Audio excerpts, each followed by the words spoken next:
Welcome to the Modern Homes Podcast. Rob Clemens. Frank Dominic. Today is all about Myrtle Beach, Frank. Awesome. If you've been thinking about moving to the area, you're thinking about visiting Myrtle Beach, we are located right in Myrtle Beach. It's Carolina Bays, real estate and construction, and leader mentality show and everything else. But Carolina crushed the band. But at the end of the day, we don't really talk about Myrtle Beach enough, I don't feel. No. So if you're thinking about coming to the area, or if you live in the area and you're just thinking, hey, what are we going to do? We're going to take you on a tour of the Grand Strand. Yeah. We're going to try to give you things of all ages, and we're just going to kind of tit for tat for a while. So everybody buckle up. You ready to do this thing, Frank? I'm ready to do it. Man, well, okay, so this is I'm going to profess my love for Myrtle Beach. I will get started with most people who come into town, and so we can almost gloss by a couple of these a little bit, but when we say, why are you coming to Myrtle Beach? It's golf and... Golf's a big one. Yeah. And the beach. And the beach. We hear that all the time. So if it's golf, it almost speaks for itself. We have some of the best golf courses in the world. And lots of them. Yeah, talk about the International Club. Prestwick's pretty world known. Heritage, I think, has a great course. Blackmoor, down off of 501. Yeah, absolutely. You got all kinds of great things. You can just riff on and on. You just riff on and on. Wild Wing. And if you're a golfer, you haven't been here, I don't know what you're waiting for. Yeah, this is the spot, you right? have missed. But talk about the beaches, you know. I was thinking about, sometimes people think you're going to just come to the beach and you're going to sit out, you know. And I think maybe as locals we do that, you know. We just kind of sit out and, you know, I like to read when I'm on the beach. You know, I'm a water guy. I'm in the water. You're in the water. Are you out there like fighting the currents and swimming? But you know, there's so many things to do. There's looking for shark's teeth and things, and people have those kinds of hobbies. But you see the people out there parasailing. So there's the helicopter tours, which I think are fascinating. Fascinating. Yeah, I think those are fascinating too. I've never done one. Neither have I. Yeah, I should. I think it would be cool. You know, because I see them flying around all the time. But so if you're coming here and you're going to the beach, you know, you don't just have to think of it like, well, I don't like, you know, just tanning or whatever. Yeah. You know, get your little surfboard, get your raft out, do whatever. But some of the best beaches. But most people don't spend their entire day at the beach. And then there's, you know, we're also maybe not as known, but the nightlife here is varied. To say the least. There's comedy clubs, there's music clubs. Yeah. Comedy Cabana's a big one out here. Oh my gosh, there's a lot of theaters here, like the Greg Rolls Theater, which we like to partner with. Big fan. Greg does a phenomenal job. Man, that whole cast up there is really very good. talented. I have people ask me a lot of times. They say, you know, what's it like? And I say, well, first of all, it's a customized entertainment venue, so they'll do a little bit of changing of the show each time. But they're bringing in big acts, and so when they're not bringing in the specialty acts from around the country, which we'll get back to, they are doing their performance with the regular their in-house cast, show is phenomenal. They're really good, man. They're really good, man. Holy cow, it's good and funny, and a lot of some sensitive points of it. Just great show. But no, I agree with you. The nightlife here is pretty amazing. So you've been out on the beach all day. You've gotten a chance to do all those things. Now it's time to go out at nighttime. But you said something interesting before we get away from the beaches too much. Talk about the different flair of the beaches geographically. Yeah, I mean, we call it the Grand Strand as a total, but you could start up in Little River and end up in Pawleys Island and down into Georgetown, which Georgetown's not considered the Grand Strand. No, and it's a lot of marsh in a lot of those areas. But these... all the beaches from North Myrtle, Little River, North Myrtle on down, they all have a slightly different feel to them. Yeah, it really is. You know, if you haven't been here before, you go to North Myrtle Beach, it feels kind of touristy. Pawleys Island feels a little bit more quiet, a little bit of a quiet destination. Quaint is what I would call it. And so forth. One thing you'll find out once you become a local, which we both are now, your Pawleys Island people may go up to Myrtle's Inlet, but they're not going to Myrtle Beach. They don't generally cross over. Same as Little River people are not driving to Pawleys. I agree completely. Places I like to go, Garden City. Surfside's nice too, but I go to Garden City a lot. Beautiful places. But going back to the nightlife, and let's just encompass nightlife with really performances in the area, because I mean there's always clubs to go to and things. So if you're an out-of-towner and you know maybe kind of like a spring break type of vibe, you know, you're probably going to go to Broadway at beach at nighttime, which is a different vibe than it is during the day. But you talk about music venues. You go to the Marsh Walk, it's crazy. Yeah, well, Frank, you perform at a lot of these places, so you're out there on the Marsh Walk and some of these local places. Garden City Piers, place we play. Absolutely. But to go back to the Greg Rolls Theater, House of Blues right here in Myrtle Beach, North Myrtle to be. Big acts coming in. Huge acts coming in there, and we've seen some great ones over the years. And then you think about places like the Boathouse. Boathouse does not only regional acts, but local acts, but regional too. Yeah, 100%. Everlast was there not too long ago, but they brought in a lot of big acts there, and that gets us back to CCMF, right? We're fresh off of CCMF. With the Kid Rock Jelly Roll headlining, right? Every night was a bigger star. Right? Yeah, Lainey Wilson was there. Wow. Rascal Flatts. Rascal Flatts. Yeah, wow. man. I mean, it was an amazing group. So many good performances. Stamos was with the Beach Boys, so we had a little John Stamos action. Uncle Jesse on the drums. Uncle Jesse. He probably hates that. Do you think John Stamos likes that at this point? I would. If I was him, I wouldn't care because it still pays. You just got to soak it in. Call me Uncle Jesse all you want. Hey, say what you want to, but when I was talking to my wife about doing my CCMF special for the Leader Mentality That's what she asked about? She was asking about John Stamos. John Stamos coming up? Stamos is going to be there, so yeah, John, if you ever get a chance, come on the show with us. Welcome you on the show. But listen, Frank, so just not to make the whole show about this, but the Leader Mentality show, which I also do, you've helped with many times. We had on some great performers. So we had Bailey Marie. She's been an HBO actress. She's a singer. She's got an album out.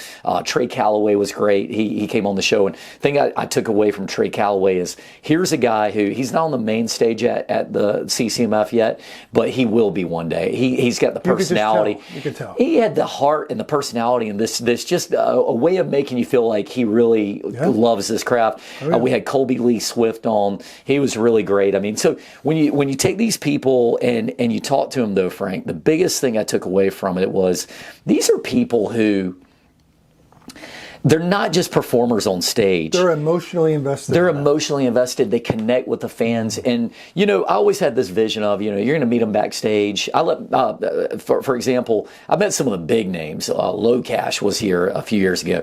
Luke Bryan. We talk about like some of these big names, right?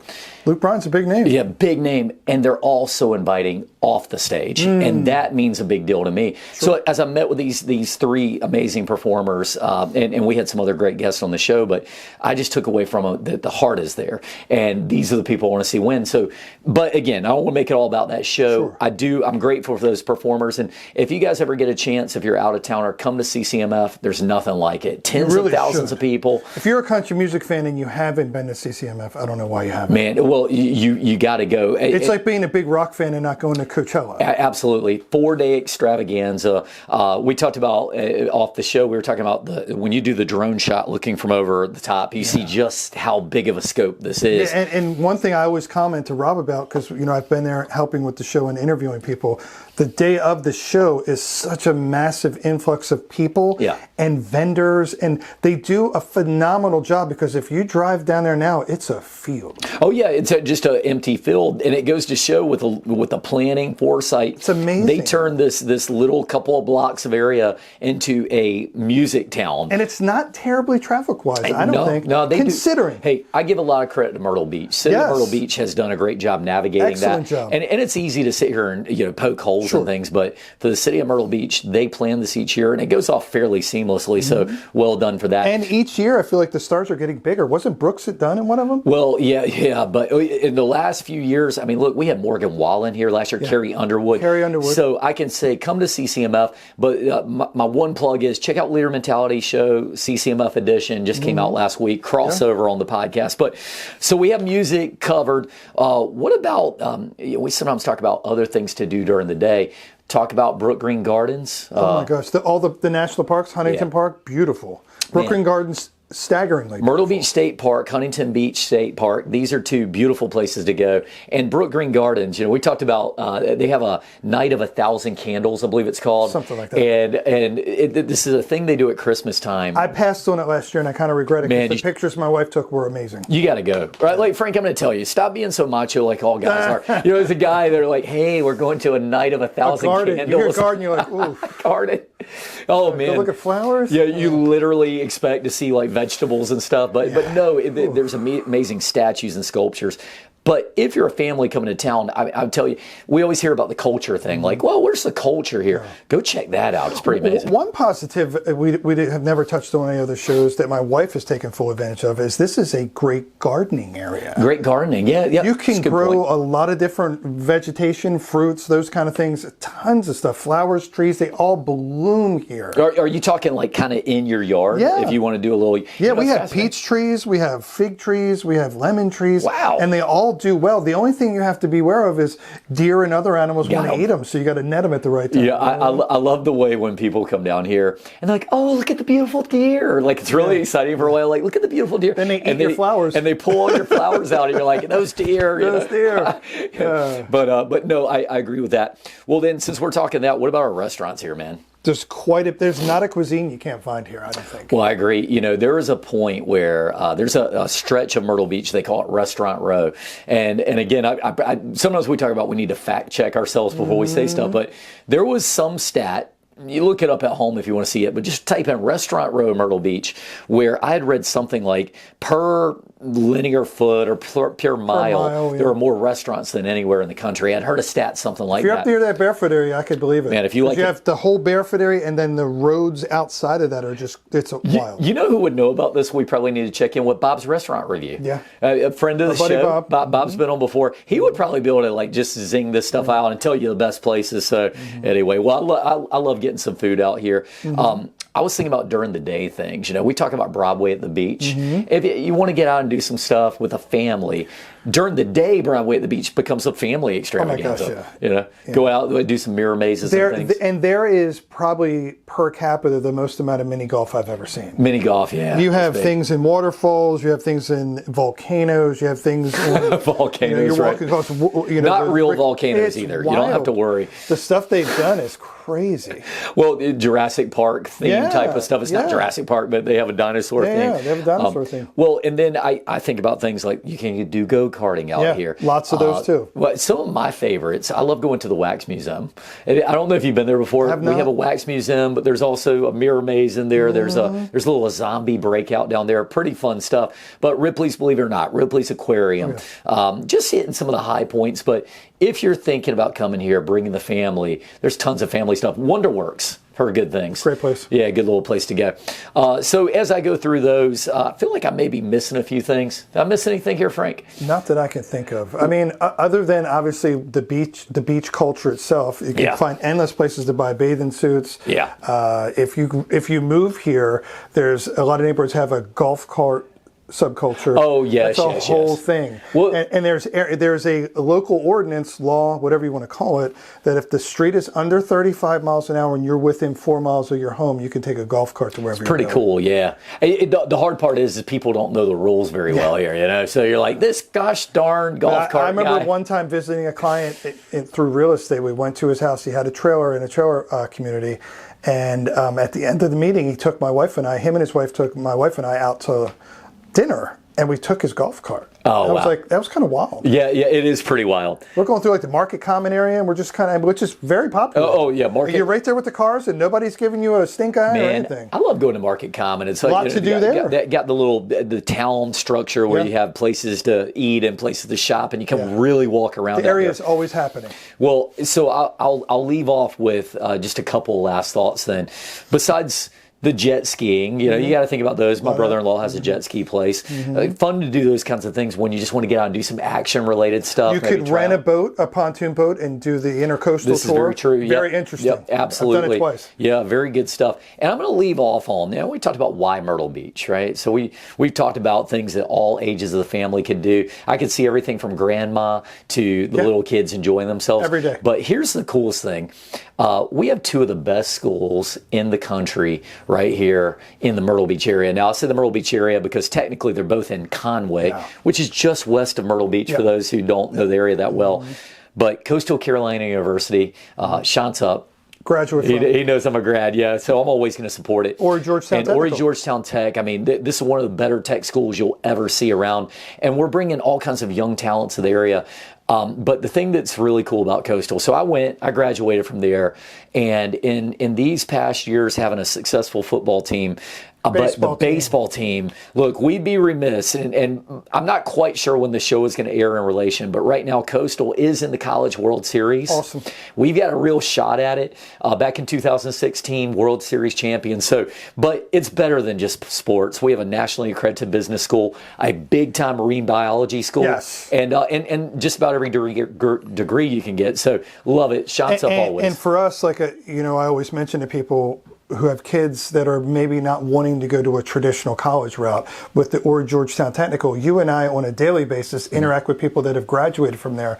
And there's a lot of people doing some good stuff. Here, the interesting. It's a strong program they have. And I have a topic here which is almost like a show unto itself. So I'm going to kind of make more of a grazing comment. But, we had this talk at one point of people who have gone to a 4-year school like Coastal Carolina, amazing school. Mm-hmm. But then they find themselves in, maybe they're thinking about getting into a different industry.